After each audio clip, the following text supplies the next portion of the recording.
Интересно наблюдать этот людоедский империализм, он именно людоедский. Но, конечно...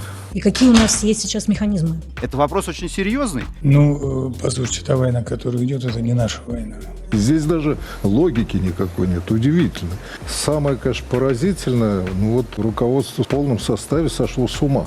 Я, конечно, пока не сравниваю их с нацистами. То есть, если мы действительно говорим про глобальное большинство, ему пора просыпаться. Слушайте, следующими будем мы. Конечно.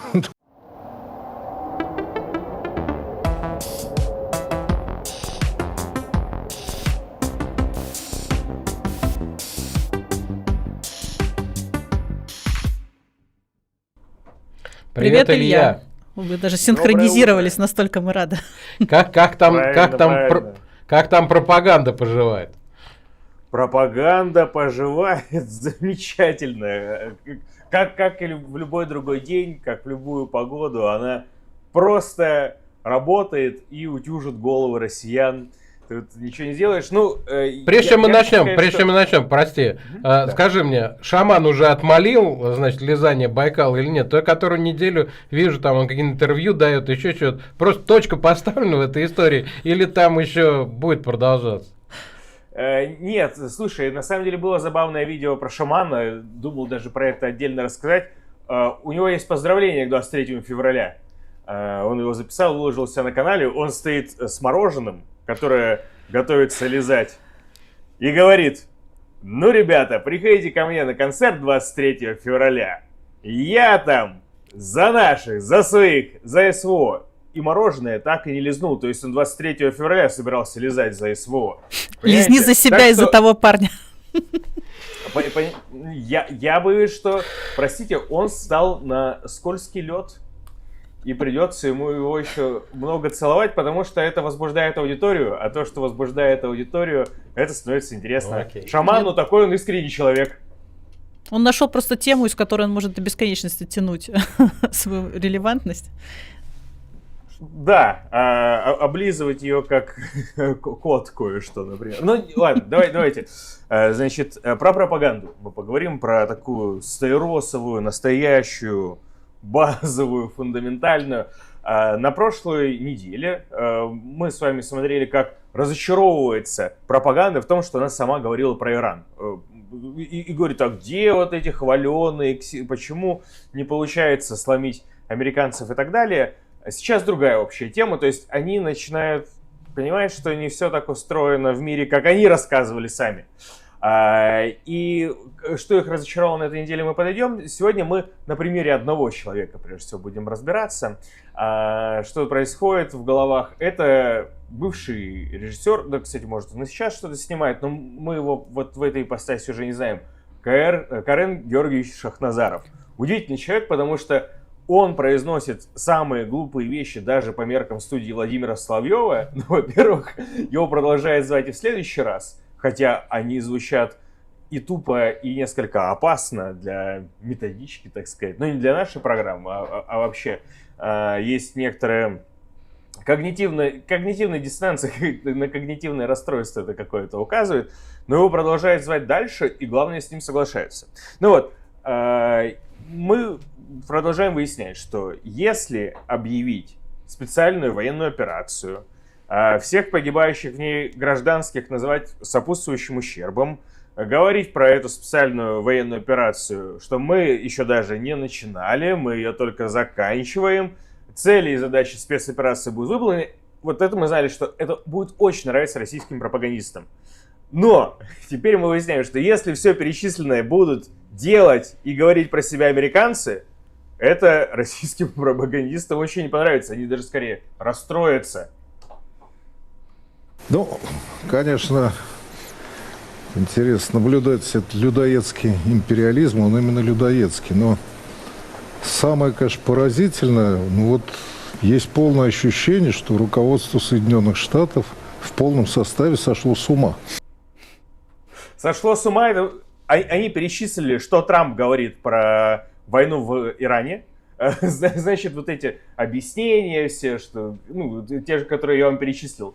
И Шахназаров говорит, они сошли с ума. И, не знаю, может быть, это эзопов язык опять, потому что они сошли с ума, они говорят ту же самую чушь, что и в России? Или они сошли с ума, у наших так списывать один в один? Ну и вообще, все эти людоедские постулаты, которые произносятся, их Шахназаров даже готов сравнить.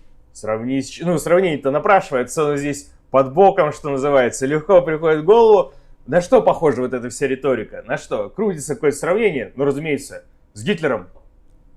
Во время Второй мировой войны нацисты как-то какие-то доводы приводили, более, мне кажется, такие, тоже лживые абсолютно, но как-то пытались логику какую-то найти. Здесь даже логики никакой нет, удивительно. Я, конечно, пока не сравниваю их с нацистами.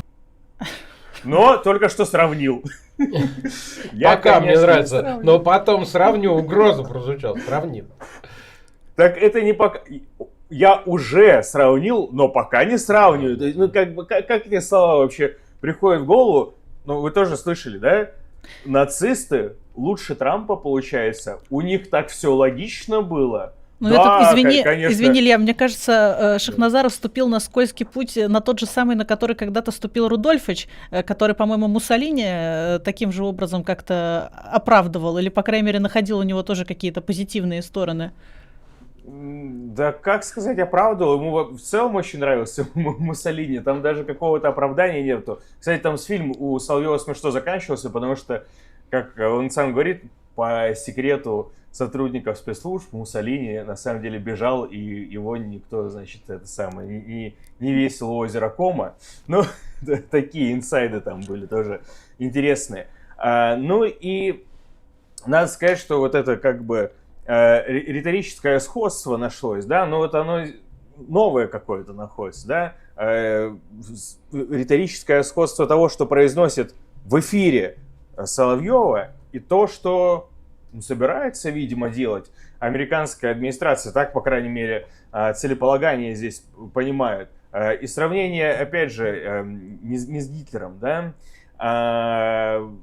каждую неделю, по несколько раз в неделю в российских пропагандистских шоу говорят о том, что Украина должна быть уничтожена. Ну, либо вообще уничтожена, либо как суверенное государство. Но, оказывается, это я вот тоже вчера только узнал, что если уничтожать суверенное государство, но это не Украина, то это очень плохая идея. Если исходить из того, что мы слышим, они просто хотят уничтожить Иран вообще. Просто уничтожить его. Как государство. Просто вот, чтобы не было Ирана. Вот цель-то. И мне нравится этот надрыв в голосе. Представляете, они государство целое хотят. Они. А вот если было бы мы хотим уничтожить, это мы, а это они, это плохо. Но, Ксюш, наверное, ты обратила внимание, что он несколько раз назвал руководство США сумасшедшими. Но из этого следует парадоксальный вывод. Они настолько сумасшедшие, что... Ну, давай послушаем. То есть, вообще-то, если разобраться, на фоне вот этих сумасшедших речей, все то, что они делают, выглядит весьма рационально. Весьма рационально и на сегодняшний день весьма успешно. Подожди, я запуталась. Так, значит, то ли речи безумные, но действия рациональные, либо действия безумные и речи безумные. Я уже даже потеряла нить. А это была ли она там? Просто если, ну, может быть, я думаю, что это логика Шахназарова. Он нам пытается все время сказать, что российское руководство, оно ведет себя похоже на нацизм. Ну, то есть, потому что он вот эти как бы приемы риторические Соединенных Штатов сравнивает с нацистами. Но он как бы есть пример поближе. И, может быть, он имеет в виду, что и российское руководство сошло с ума. Но так как американцы делают как российское руководство, значит, они все делают рационально. Вот и думаю над этим парадоксом, как-то укладывается непонятно. Но, кстати, все делают рационально, хорошо все делают успешно. Значит, вывод, что дальше нужно делать американцам? На кого нападать? На Украину. Ответ будет сейчас. Но, Саш, скажи. Я говорю, на Украину. Нет. Не угадал. На Европу. Да. Не, мы сейчас посмотрим видео. Давай. Кто Слушайте. же будет следующим? Ну, следующими будем мы. Конечно. В этом плане. В этом плане, конечно. Ну, так это будет абсолютно А- рационально. Это будет безумно, но действие будет рационально. Рационально. А главное успешно. И будет за что похвалить еще в этих эфирах, конечно же. Ну вот, и мы подбираемся к новым разочарованиям. Значит, в прошлый раз, значит, КСИР подвели. В этот раз многополярный мир. Многополярный мир, о существовании которого, и более того, уже специальная военная операция, она как бы провозгласила то, что с 24 февраля мир не однополярен, он многополярен. Но его ищут в студии Владимира Соловьева и не находят вообще. Тогда какой многополярный мир-то? Где он? Вот сейчас происходит, вот вся масса вот это вот, так сказать, мелких и более мелких, не мелких стран. Вот что они думают? А где он, многополярный мир? Блин, ну вот надо им записи показывать старых выпусков Владимира Соловьева, где рассказывают, где многополярный мир, и тогда все будет нормально. Ну и вот это главное, конечно, переживание. Значит, а как будет чувствовать себя Мозамбик, пока Россия не помогает Ирану? Ну, давайте послушаем про это. Что должны думать все остальные страны, все эти многочисленные Мозамбики, латиноамериканские страны? Что? Какой БРИКС? Нету БРИКС, нету многополярного мира. Это сильнейший удар по так сказать, этой идее. Обманули, Да. надули, Вон оно что, в Мозамбике. Просто нагло кинули. нож в спину очередной. Но, тем не менее, я думаю, что через, там, пройдет сколько-то дней, и надо сказать, что это не только Шахназаров, это реально в каждой программе возмущается. А почему Индия сомневается, покупать у нас нефть или не покупать? Почему они прислуживают США? Они же с нами в БРИКС, им нужно совершать выбор. Они не совершают никакой выбор. Давайте следующий файл 9 посмотрим. Потому что там будет ответ. Песков российскому телевидению прокомментировал несколько дней назад. Значит, каким образом нужно вселять вдохновение в страны БРИКС, в Мозамбике, как называют их эксперты студии Владимира Соловьева, и каким образом Российская Федерация будет помогать Ирану. На Ближнем Востоке. С одной стороны, мы не можем активно вмешиваться, но не можем и оставаться в стране. И какие у нас есть сейчас механизмы? Ну, послушайте, та война, которая идет, это не наша война. Опа. Ну так все просто, все понятно. Опа. Мне не хватило только, чтобы они Всё. сказали, что это проблема Китая на самом деле. Я думаю, это было бы замечательно. Так, наверное, и будет в дальнейшем. Но... Война есть у нас дома, он еще должен был сказать. Слушай, там следующая фраза, я не стал ее видео вставлять. Он говорит, а мы давно заявляли о том, что любая война способна привести к дестабилизации. Да ты что? Поэтому, наверное, он, ну, в смысле, шеф его, проводит не войну, а специальную военную операцию. Если бы это Так. войной назвать, то дестабилизация была бы. А так назвал специальную военную операцию, все стабильненько.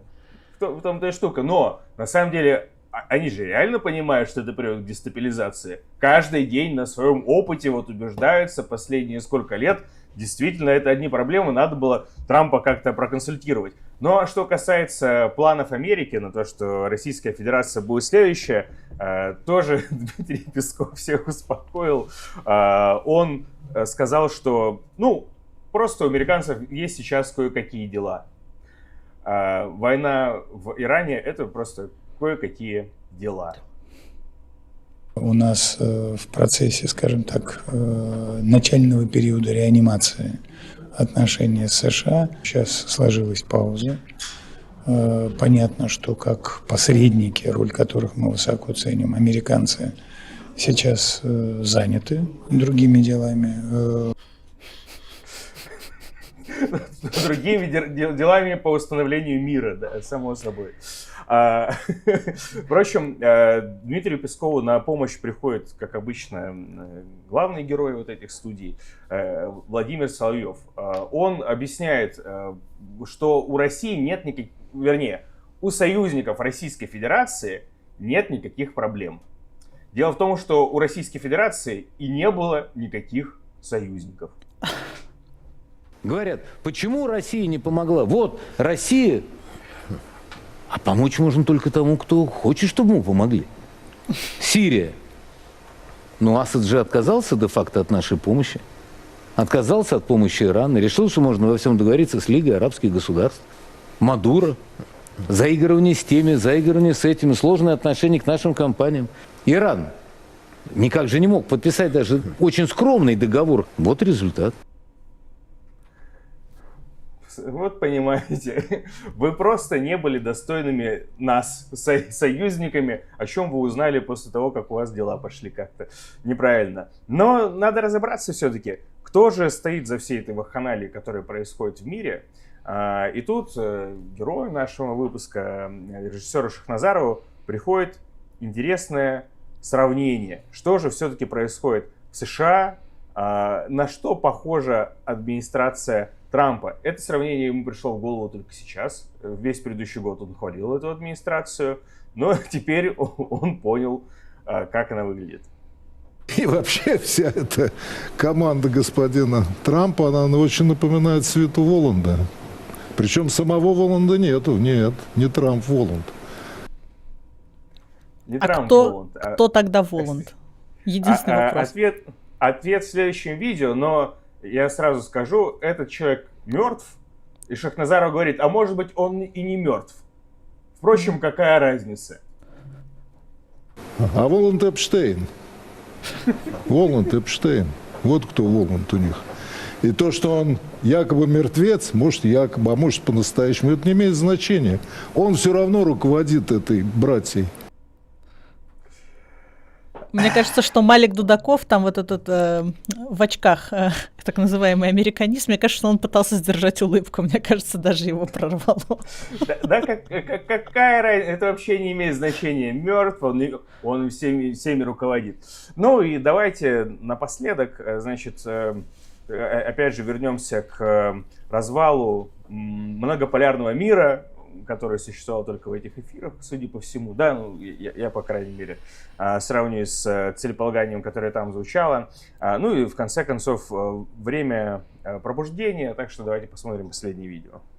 Вопрос, а почему Индия признавала санкции Соединенных Штатов против нас? Почему она унижалась, все время говорила, да нет, мы уже российскую нефть не покупаем. Сегодня они приняли эти танкеры, завтра не примут. Это вопрос очень серьезный. То есть если мы действительно говорим про глобальное большинство, ему пора просыпаться. А я и не сплю, говорит мировое большинство, и смотрит Breakfast Show. Вот правильный заход вообще. Хорошая отсылка. Да. Спасибо. Все? Да? Или я рано Да, все. встрял, Да, как обычно? Ну, давайте лайки попросим поставить тогда еще. А этого мало, Саша. Хорошая мысль. Не-не, я просто, знаешь, всегда боюсь, что я не уловил паузу нужную. Вот. Мало человек задумался, а я тут раз и встрял. Спасибо большое. Благодарим Илью Шипелина, ведущего рубрики «Методичка» нашей. Смотрите, как всегда, отдельно на нашем канале.